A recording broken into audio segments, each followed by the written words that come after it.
Welcome again to Joe Stunner Boxing. I hope you had a great weekend. Let's talk a bit about Errol Spence, because the question is now asked after that horrendous beating, total beatdown by Bud Crawford. Is Errol ever going to be the same? And it's a question worth asking, of course, but I would say the short answer is no. I don't think he will be.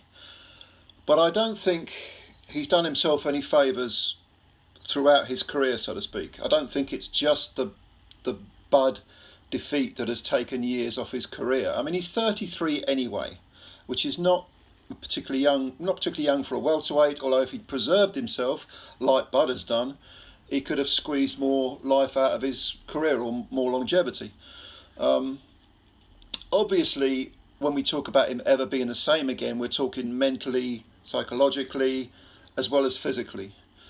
And he is a strong individual, Errol Spence. Don't forget, he went to Britain and fought Kell Brook. I know what people are going to say. Kell Brook fought Golovkin and was damaged goods, which may be true.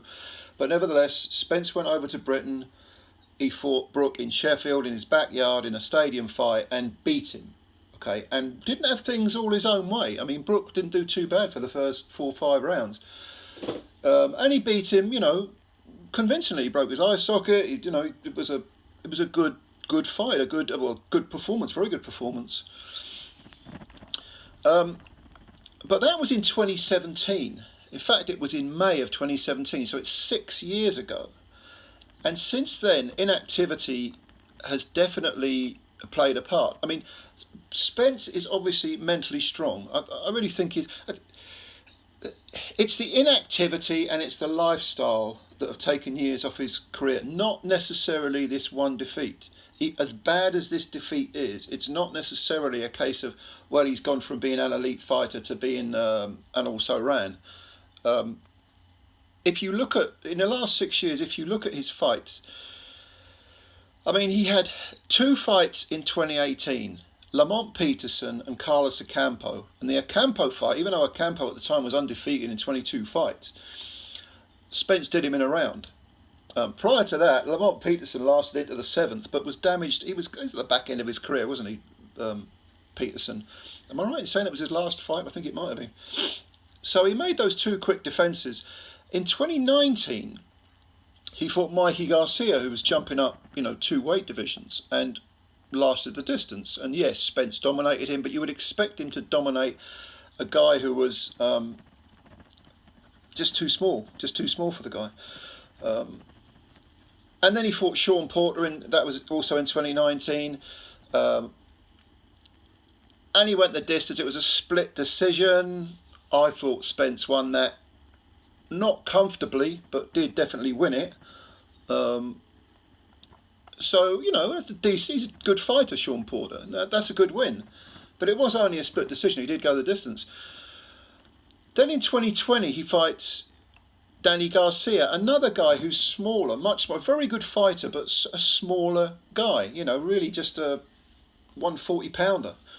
And again, he goes the distance, but it's a good win. It's not, yes, Spence, there's a pattern evolving here. Spence is fighting very good fighters, but a couple of people actually have said that Spence, there was an element of the weight bully with him. And okay, against Porter, you can't say that because Porter was a big, strong, rampaging lump. But certainly with Danny Garcia and Mikey Garcia, yeah, you could make that argument, definitely. But then there was a big gap. There was a 2-year gap. Well, it wasn't 2 years. It was probably about 18 months, I think, if memory serves, because it was didn't fight at all in 2021. And it was only in April of 2022, that he fought Ugas. And then he didn't fight for over a year, and he fought Crawford. So there is inactivity there. It's certainly in comparison to Crawford, who, since moving up to welterweight and taking his first belt off Jeff Horn, has fought regularly, or a lot more regularly, and won everything by KO. Not necessarily better quality of opposition, but he's gone about his work in a more convincing way. But of course, with Spence, we've also got to talk about the car crash. 2 of them, actually. One last year, which I mean, he got away with it. There was a detached retina involved, which is a very bad injury. That was bad enough, that wreck last year. But if you go back to the one we all know about it, that Ferrari that seemed to sort of disintegrate on impact and ended up as dust, and somehow Spence got thrown clear of it, pinged out of it, and escaped with some. His face was all cut up, and he had some teeth busted up, and a couple of other, well, let's say minor injuries compared to what could have happened to him, because I think it's miraculous he wasn't killed in that wreck. It's just unbelievably how he got away with it. I just do not know. But that, to be thrown from a speeding car, and it was speeding, it was going very, very fast, to be pinged out of it, and even if he survived with superficially minor injuries, what must that have done to him internally?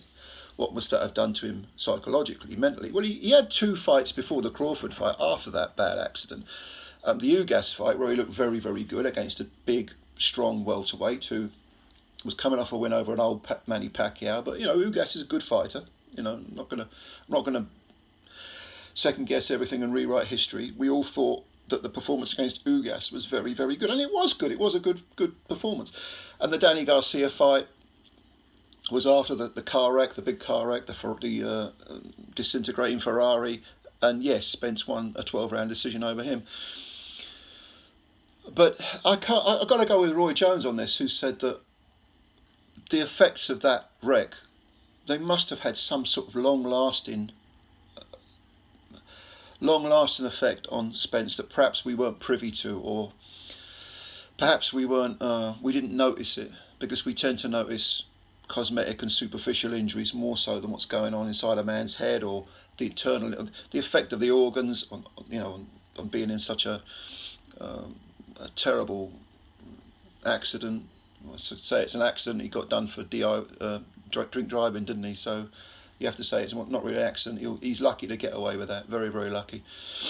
Then there's the issue of the weight, because during the weigh-in, the final weigh-in, yeah, without question, Spence looked extremely drawn.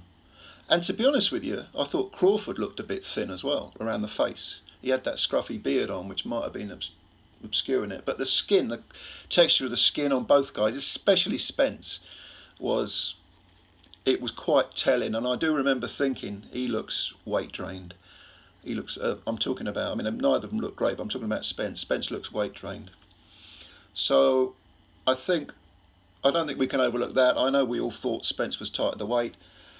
I don't think he should fight at 147 ever again. Kind of stating the obvious there. 154 is where it's got to be. And Bud Crawford said, I was a bit tight at the weight. 154 suits me fine. So if there is going to be a rematch, I think it will be at 154. Personally, I wouldn't take the rematch with Crawford. If I was in Spence's team, I'd go down a different path. But yeah, you got to wonder, haven't you? I mean, you got to. Bud probably wants Charlo at 154 to try and become yet another undisputed champ. But Charlo has business with Canelo. I don't know about that fight at all. I don't know. I think it's a big payday for Charlo, obviously, which is probably why he's taken it. But he might well come down to 154 and take on Bud, which would mean that Spence would have to go down a different route, and probably for the better. It's better that he does do that. In terms of the psychology, which I think is the real thing, I mean, yes, you see, at 33, I think with all the things that we've discussed, constant weight draining, 2 bad car accidents, not living the life, because we all know Spence likes to drink, he likes to party a bit. I think that's a very bad thing. That takes years off your career as well. At 33, he was probably older in real terms than Bud, who's lived the life. Bud's 35, nearly 36, Errol's 33. From a mental point of view, what has Spence got to do? It's up to him. He's got to either say that this was an aberration, a one-off thing, I can do much better than that, I can be much better than that, and go for it, and not let those demons haunt him, which is so much easier said than done. But these are very special people who can do this thing for a living in front of the world, on such a massive stage. His ego's obviously been battered as well as his body and his mind. You've got to park the ego at the door and move on. That's the only thing. That's the only thing. Him and Derek James have got to get together and say. And immediately afterwards, James was saying to him, "Don't worry about it. We've got a rematch. We can go get him again." Okay, but don't allow your ego, your machismo to get the better of you. Sometimes you just got to say, and I think Spence does this. He was the better guy. We'll leave it for now. And theoretically, Spence can come back. Will he ever be the same again in terms of his status, the gravitas he holds with the boxing public? No, I don't think so. I think he's going to have to try and reverse the defeat to Crawford to regain the status he had. But at the same time, he's a very, very good fighter. A very good fighter who at 154 could make a splash. But it's up to him to get on it and say, okay, I'm going to do this now. I'm going to do this seriously. I'm going to take the criticism. I'm going to take all the piss taking. I'm just going to get on with my career, because your career is a long-term thing. And if he wants to carry on, okay, live the life, work hard at a higher weight, maybe you can still achieve things and still have a very good Hall of Fame career. So those are just some quick thoughts. Leave yours below. Let me know what you think. And I'll answer the views that you have. You may disagree with me. What do you think of Spence? Can he move on? What do you think of Crawford? What's next for him? Charlo? No, defence of those belts? I don't know. You tell me. Thanks as always. Appreciate your time. Subscribe to the channel if you're new, and like the video and spread the word about Joe Stunner Boxing. I appreciate it. Thanks. Bye for now.